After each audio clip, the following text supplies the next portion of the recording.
Hello everyone, welcome back to Banu Kitchen. இன்னைக்கு நாம என்ன பார்க்க போறோம்னா அசோகா ஹல்வா, அதாவது மூங் தால் ஹல்வா எப்படி செய்யலான்றதாங்க பார்க்க போறோம். இது திருவையாறுல ரொம்ப ஃபேமஸான ஸ்வீட். இதை நீங்க ஈஸியா 20 நிமிஷத்துலயே செஞ்சிடலாம். செம்ம சாஃப்ட் அண்ட் டேஸ்டியா இருக்கும். வாங்க இதை எப்படி செய்யலான்றதை பார்க்கலாம். வீடியோக்குள்ள போறதுக்கு முன்னாடி மறக்காம சப்ஸ்கிரைப் பண்ணுங்க அண்ட் பெல் ஐக்கானை கிளிக் பண்ணுங்க. பேன்ல 1 கப் மூங் தாலை போட்டுருங்க. பாசி பருப்பு போட்டு லோ ஃப்ளேம்லயே 2 நிமிஷம் நல்லா வறுத்துக்கோங்க. ரொம்ப செவப்பா வறுக்கணும்னு அவசியம் இல்லை. ஒரு 2 நிமிஷம் மீடியம்ல இருந்து லோ ஃப்ளேம்ல போட்டு வறுத்தாலே போதும். பாருங்க, நல்லா வறுத்தாச்சு.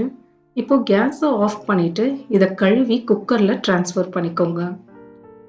குக்கர்ல மாத்திட்டு ஒரு 2 கப் அளவுக்கு தண்ணியை ஊத்துங்க. அது மூழ்கிற அளவுக்கு தண்ணியை ஊத்துனா போதுமானது.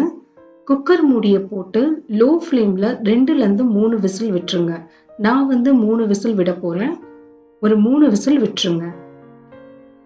இது குக் ஆகட்டும். அதுக்குள்ள நம்ம பருப்பு எல்லாத்தையும் வறுத்து எடுத்துக்கலாம். அதுக்கு பேன்ல 2 டேபிள் ஸ்பூன் நெய் ஊத்திக்கோங்க.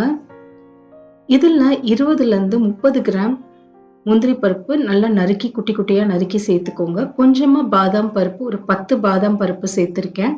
நீங்க இதுல பிஸ்தாலாம் கூட சேர்க்கலாம். இதை நல்லா செவப்பா வறுத்துக்கோங்க. லோ ஃப்ளேம்லயே வச்சு வறுத்துக்கோங்க. நல்லா செவப்பா வறுத்து எடுத்துக்கோங்க. ஹை ஃப்ளேம்ல வைக்க வேண்டாம். பாருங்க, நல்லா வறுபட்டுருச்சு. இதை ஒரு பக்கமா எடுத்து வச்சிருங்க. ஒரு பாத்திரத்துல ஒரு சிட்டிகை குங்குமப்பூவை சேர்த்துக்கோங்க. 1/4 கப்பு தண்ணியை சேர்த்து ஒரு 5 நிமிஷம் ஊற வச்சிருங்க. குங்குமப்பூ இல்லைன்னா பரவாயில்ல, விட்டுருங்க. மிக்ஸி ஜார்ல நம்ம வேக வச்ச பருப்பை போட்டுருங்க. பருப்பு நல்லாவே பாருங்க குழஞ்சிருக்கு. இது ரொம்ப மையா அரைக்க வேண்டாம். ஜஸ்ட் பல்ஸ்ல 2 சுத்து சுத்துங்க போதும். இப்ப ஹல்வா செய்ய ஸ்டார்ட் பண்ணிடலாம். அதுக்கு ஒரு நல்ல நான்ஸ்டிக் பேனோ இல்லைன்னா இரும்பு கடாயோ எடுத்துக்கோங்க. அதுல 3 டேபிள் ஸ்பூன் நெய்யை ஊத்திக்கோங்க. 2 டேபிள் ஸ்பூன் கோதுமை மாவு, 1 டேபிள் ஸ்பூன் ரவா, இதெல்லாம் போட்டு லோ ஃப்ளேம்லயே நல்லா வறுத்துக்கோங்க. மீடியம்ல இருந்து லோ ஃப்ளேம்ல தாங்க இந்த ஹோல் ப்ராசஸும் நீங்க வறுக்கணும். ஹை ஃப்ளேம்ல வைக்கவே கூடாது. பாருங்க, மீடியம்ல இருந்து லோ ஃப்ளேம் வச்சு நல்லா வறுத்துக்கோங்க. ஒரு 2 நிமிஷம் இதை கைவிடாம கிளறிட்டே இருங்க. இது அப்படியே கொஞ்சம் கொஞ்சமா மேல பபிள்ஸ் மாதிரி வரும். நான் உங்களுக்கு இப்போ காட்டுறேன். அதுதான் கரெக்டான ஸ்டேஜ். பாருங்க, நொர நொறையா கொஞ்சம் மேல உங்களுக்கு தெரியுதா? இப்போ நம்ம பருப்பை சேர்த்துக்கலாம். மிதமான தீயிலேயே வச்சுக்கோங்க. பருப்பு எல்லாத்தையும் சேர்த்துட்டு கைவிடாம ஒரு 2 நிமிஷம் கிளறுங்க. கைவிடாம ஒரு 2 நிமிஷம் நல்லா கிளறுங்க. இந்த ஹல்வா செய்யறதுக்கு 1ல இருந்து 1.5 கப் அளவுக்கு நெய் தேவைப்படுங்க. அந்த நெய்யை நீங்க 5 நிமிஷத்துக்கு ஒரு வாட்டி ஒரு 5 டேபிள் ஸ்பூனா நீங்க சேர்த்துருங்க. நான் இப்போ இதை கைவிடாம 2 நிமிஷம் கிளறிட்டே இருங்க. இப்ப நாம இதுல ஒரு 2ல இருந்து 3 டேபிள் ஸ்பூன் அளவுக்கு நெய்யை சேர்த்துக்கலாம். 5 நிமிஷத்துக்கு ஒரு வாட்டி நீங்க நெய்யை சேர்த்துக்கிட்டே இருக்கணும். இந்த ஹோல் ப்ராசஸ் நம்ம செஞ்சு முடிக்கிறதுக்கு 20 நிமிஷம் ஆகுங்க. ஸோ நீங்க அந்த டைமை பார்த்துட்டு 5 நிமிஷத்துக்கு ஒரு வாட்டி நீங்க நெய்யை போட்டு கிளறிட்டே இருங்க. பாருங்க, ஹல்வா கொஞ்சம் கொஞ்சமா பேன்ல இருந்து ரிலீஸ் ஆகுது. எப்போ நீங்க சர்க்கரை ஆட் பண்ணுன்றதை நான் இந்த ஸ்டேஜ்ல உங்களுக்கு கரெக்டா சொல்றேன். நீங்க இதே அளவு ஃபாலோ பண்ணி செஞ்சீங்கன்னா உங்களுக்கு ஹல்வா கரெக்டா வரும். பாருங்க, கொஞ்சம் மேல அந்த பபிள்ஸா வரும் சைட்ல இருந்து. இப்போ நம்ம இதுல 2 கப் அளவுக்கு சர்க்கரையை சேர்த்துக்கலாம். உங்களுக்கு இனிப்பு கம்மியா வேணும்னா நீங்க 1.5 கப் கூட சேர்த்துக்கோங்க. ஊற வச்ச குங்குமப்பூவையும் சேர்த்துட்டு நல்லா கிளறுங்க. கைவிடாம கிளறுங்க, அதுதான் ரொம்ப இம்பார்ட்டன்ட். சர்க்கரையை போட்டு நீங்க கிளறும் போது அந்த சர்க்கரையில இருக்கிற தண்ணி எல்லாமே விட்டு ஹல்வா கொஞ்சம் லூஸான பதத்துக்கு வரும். மீடியம்ல இருந்து லோ ஃப்ளேம்ல வச்சு நீங்க கிளறுங்க. நம்ம போட்டு சர்க்கரையெல்லாம் அப்படியே உருகி ஹல்வாவோட கொஞ்சம் திக்காக ஆரம்பிக்கும். பாருங்க, இந்த ஸ்டேஜ்ல அகைன் ஒரு 4 டேபிள் ஸ்பூன் நெய்யை சேர்த்துக்கோங்க. சேர்த்துட்டு கைவிடாம கிளறிட்டே இருங்க.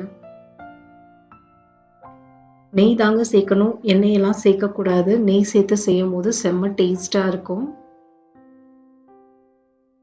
அசோகா ஹல்வா வந்து ஆரஞ்சு கலர்ல தாங்க இருக்கும். அதனால நான் ஒரு சிட்டிகை அளவுக்கு ஆரஞ்சு கலர் சேர்க்கிறேன். நீங்க இத சேர்க்காம கூட செய்யலாம். ஆனா எடிபிள் கலரா சேர்த்துக்கோங்க. லோக்கல் கலர் சேர்த்தீங்கன்னா ஒரு மாரி கசப்பாயிடும். ஸோ நல்ல கலரா சேர்த்துக்கோங்க. கலர்ஸ் இல்லனாலும் பரவால்ல. அந்த குங்குமப்பூவுடைய கலரே ரொம்ப நல்லா இருக்கும். நீங்க கலர் சேர்க்காம கூட செய்யலாம். பாருங்க. நல்லா இந்த மாதிரி மிக்ஸ் பண்ணிட்டே இருங்க.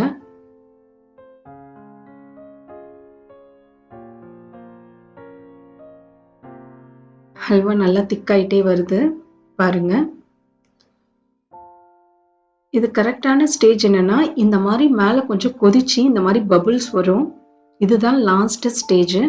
இதுல நீங்க 5 டேபிள் ஸ்பூன் நெய்ய சேர்த்து ஒரு 2 நிமிஷம் நல்லா கிளறிடுங்க.